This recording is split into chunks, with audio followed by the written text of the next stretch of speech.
আজকে আবার একটি রিলিজ ভিডিওতে এটি একটি কমন কুকরি বা ব্যান্ডেড কুকরি, যেটা আর কি অলিগোডন আর্নেন্সিস। এটি নন ভেনোমাস, তো এটির কোনো বিষ নেই, কিন্তু সাপটি অনেকেই কালাজ ভেবে ভুল করে, যেহেতু কালার প্যাটার্ন বা কালার স্ট্রাকচারটা প্রায় সেম কাছাকাছি। কালাজের কালো এবং সাদা, আর এর হচ্ছে মানে বিস্কুট কালারের ওপরে ডার্ক ব্রাউন বা ব্ল্যাকিশ একটা রিং থাকে। তো সেই হিসাবে এটিও নকটার্নাল, কালাজও নকটার্নাল, সেই হিসাবে আর কি এরা কালাজ ভেবে মানুষের হাতে শিকার হয়। সাপটি খুবই কিউট, খুবই মানে নির্বিষ সাপ, কোনো ক্ষতি করে না।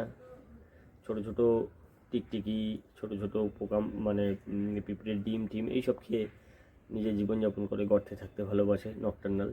তো সাপটি আজকে রিলিজ করছি, যদিও আমার রুপটপে রিলিজ করবো, কারণ এখানে প্রচুর পুরনো ইট স্ট্যাগ রয়েছে, তার মধ্যে এইরকম টাইপের জায়গাতে থাকতে ভালোবাসে। রিসেন্টলি আমার একটা অ্যাক্সিডেন্টের কারণে, ছোট্ট একটি বাইট হয়ে যাওয়ার কারণে সাপটি একটু অসুস্থ থাকার জন্য এটিকে রিলিজ করা হয়নি। তো এখন যার জন্য রিলিজ করতে চাই, তার আগে আপনাদের সাপটি দেখিয়েও দেবো আমি। এত সুন্দর,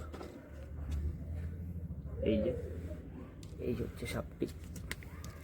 এটা বলছিলাম, মাথার কাছটা হালকা ভি প্যাটার্ন থাকে, আর বিস্কুট কালারের ওপরে ডার্ক ব্রাউন বা ব্ল্যাক প্যাটার্ন। এটি হচ্ছে kukri, common or banded kukri snake, Oligodon arnensis. খুবই শান্ত এবং লাজুক প্রকৃতির একটি সাপ, এবং একদম নন ভেনোমাস।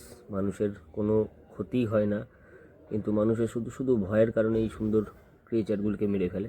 তো এইবার আমি এই সাপটিকে নিজস্ব নেচারে রিলিজ করব।